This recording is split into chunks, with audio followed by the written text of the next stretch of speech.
दोस्तों आपको एक केरेटोकोनस के पेशेंट की लाइव सर्जरी दिखाने जा रहा हूँ और ये हम बहुत ही इसके अंदर एक एडवांस प्रोसीजर करेंगे जिसके अंदर हम केरेटोकोनस एज वेल एज उसके स्पेक्स पावर दोनों का ट्रीटमेंट करेंगे इकट्ठे, जिसको हम केरेटोकोनस के लिए हम C3R प्रोसीजर करेंगे प्लस स्पेक्स पावर के ट्रीटमेंट के लिए हम EPI-HDV 2.0 प्रोसीजर करेंगे। इसलिए इस प्रोसीजर को EPI-HDV 2.0 एक्स्ट्रा, एपिकंटूरा एक्स्ट्रा के नाम से भी जाना जाता है, क्योंकि इसके अंदर हम नंबर के साथ साथ हम हमारे केरेटोकोनस के कारण जो आइज के अंदर जो पुतली के अंदर वीकनेस है उसके लिए एक्स्ट्रा स्ट्रेंथ के लिए C3R प्रोसीजर भी किया जाता है, इसलिए इसको EPI-HDV एक्स्ट्रा के नाम से जाना जाता है। तो इसके अंदर सबसे पहले जानते हैं केरेटोकोनस में होता क्या है। देखिए, केरेटोकोनस में जैसा कि हम जानते हैं कि जो हमारे आइज का जो काला डेला या जिसको हम कॉर्निया कहते हैं, ये नॉर्मली गोल होता है, बट इन पेशेंट्स के अंदर कुछ वीकनेस होने के कारण ये गोल ना रह के ये कोनिकल या नाक की शेप का बन जाता है, कोनिकल प्रोट्रूजन होने लग जाती है। तो जिसके कारण ये जो कोनिकल होने के कारण आइज के अंदर सिलेंड्रिकल नंबर या नंबर का बार बार बढ़ना, आंखों में स्ट्रेन आना, जो हमारी इमेज है वो डिस्टॉर्टेड या ब्लर हो जाती है। तो इसके अंदर और सबसे बड़ी बात क्या है कि केरेटोकोनस में ये जो कोनिकल जो प्रोट्रूजन होती है ये प्रोग्रेसिव बीमारी है, यानी कि ये डे बाय डे ये जो आपकी जो शेप है कॉर्निया की वर्स होती चली जाएगी, आगे के आगे ये प्रोट्रूड करता जाएगा, जिसके कारण आपका नंबर भी और आइज की जो विजन है वो डे बाय डे डाउन होती जाएगी। इसलिए इसको वहीं की वहीं स्टेबल करना या इसकी प्रोग्रेशन को रोकना सबसे ज्यादा इंपॉर्टेंट होता है केरेटोकोनस के पेशेंट के लिए। इसको स्टेबल करने के लिए C3R प्रोसीजर किया जाता है, जो कि एक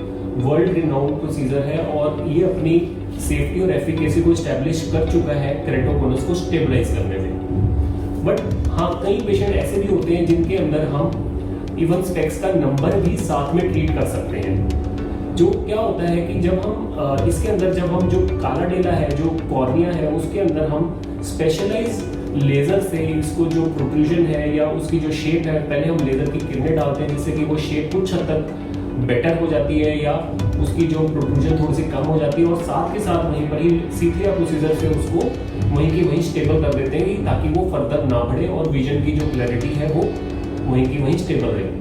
देखिए, बहुत से सारे ऐसे केरेटोकोनस पेशेंट हमारे पास ऐसे आते हैं जो कहते हैं सर आप हमारा लेजर के थ्रू चश्मा हटा दीजिए। देखिए, ये जो प्रोसीजर हर एक पेशेंट के लिए एप्लीकेबल नहीं है, डिपेंड करता है कि आपके केरेटोकोनस के स्टेज क्या है, कॉर्निया की कैसी पैरामीटर्स हैं, क्या थिकनेस है, किस टाइप का नंबर है। तो काफ़ी पेशेंट में हमें खाली प्लेन C3R प्रोसीजर ही करना पड़ता है, और उन पेशेंट्स में स्पेक्स को हटाने के लिए, विजन क्लैरिटी के लिए बाद में हम ICL या फिर contact lens, RGB contact lens का इस्तेमाल कर सकते हैं। तो ये प्रोसीजर हालांकि ये बहुत ही एडवांस प्रोसीजर है। इसके अंदर कोई कट नहीं लगता, कोई टीका टांका, कोई पट्टी, कोई इंजेक्शन, कोई हॉस्पिटलाइजेशन, कुछ नहीं होता है। टचलेस प्रोसीजर होता है। सबसे पहले हम इसके अंदर लेजर ट्रीटमेंट करते हैं, जिसको हम EPI-HDV 2.0 कहते हैं, जो कि आई डिजाइन गाइडेड ट्रीटमेंट किया जाता है, और उसके बाद सेम सिटिंग में उसी टाइम ही हम C3R प्रोसीजर कर देते हैं। और C3R प्रोसीजर में जैसे कि मैंने आपको पहले भी बताया है, इसके अंदर ये भी एक मेडिकल ट्रीटमेंट टाइप ही होता है, जिसके अंदर हम राइबोफ्लेविन डाई और UV रेज, जो UV लेजर है, उसके थ्रू आइज को ट्रीट किया जाता है ताकि कॉर्निया की स्ट्रेंथ को बढ़ाया जा सके। तो आइए देखते हैं ये प्रोसीजर कितना सिंपल है। उससे पहले मैं आपको दिखाऊंगा इस पेशेंट्स के कुछ पैरामीटर जिसका कि हम ट्रीटमेंट करने वाले हैं। तो आइए देखते हैं। तो इसमें आप देख सकते हैं ये टोपोग्राफी है। इस टोपोग्राफी के अंदर आप देख सकते हैं कि सारे जो पैरामीटर्स हैं सारे रेड के अंदर हैं, और 60 to 70% केरेटोकोनस ये दिखा रहा है। और सिमिलरली पेंटाकैम के अंदर भी जो कॉर्निया की जो शेप है वो सारी आप देख सकते हैं आगे की तरफ प्रोट्रूडेड है, ये जो येलोइश कलर में आ रहा है कॉर्निया। और इस पेशेंट का हमने आई डिज़ाइन के ऊपर हमने सारा ट्रीटमेंट किया है, बनाया, और हम इसका इसी हिसाब से लेज़र ट्रीटमेंट भी करेंगे। तो अब मैं आपको दिखाने जाता हूँ कि ये प्रोसीजर हम कैसे करते हैं। कोई पेन नहीं होगा, आपने आराम से बस लेटना है, हमने ड्रॉप डालनी है और बंद कर लो, आइए बंद कर लो, बस आराम से लेटना है, चिन ऊपर कर लो,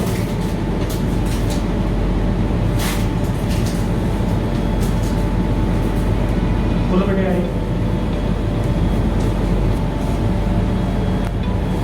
इस प्लेट देखो बस लाइट के बीच में। तो सबसे पहले हम आइस को ऐसे वॉश करते हैं,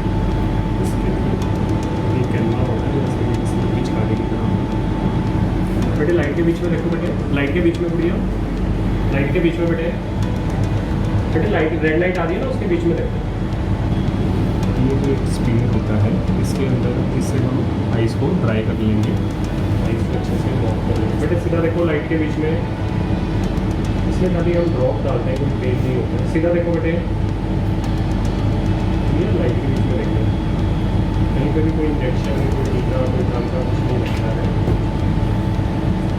ड्रॉप डालते खाली हम सिंपल आई ड्रॉप्स डालते हैं जो कि आपको आइस को नम कर देती है।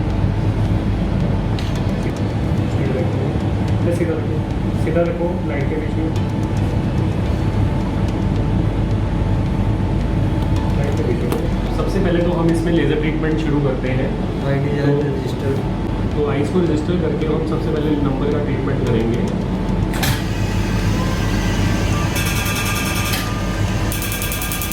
लेज़र ऐसे सारा फायर करता है और सारे आइस को ट्रीट करता है। फोटो गाइडेड और वेपन गाइडेड आइडेंट गाइडेड ट्रीटमेंट होता है, इसमें कोई कट नहीं लगता, कोई स्लैप नहीं होता, सारा पेनलेस होता है। और सारा आप देख सकते हैं सारा लेज़र नो टच टेक्निक से होता है और कुछ खाली 5 से 10 सेकंड में सारा प्रोसीजर ये फिनिश हो जाता है। एक बार जैसे ही ये प्रोसीजर फिनिश होता है हम आइस को एक बार वॉश करते हैं और सेम सिटिंग में हम साइमल्टेनियसली ही C3R प्रोसीजर, बेटे सीधा देखो लाइट में, C3R प्रोसीजर को भी हम साइमल्टेनियसली शुरू कर देते हैं। C3R प्रोसीजर के अंदर हम राइबोफ्लेविन डाई यूज़ करते हैं। ये एक प्री लोडेड सिरिंज के अंदर आती है और इस राइबोफ्लेविन डाई को हम ड्रॉप बाय ड्रॉप कॉर्निया के ऊपर, काले डेले के ऊपर डालते हैं, जो कि स्टेज 1 ऑफ दी प्रोसीजर होता है।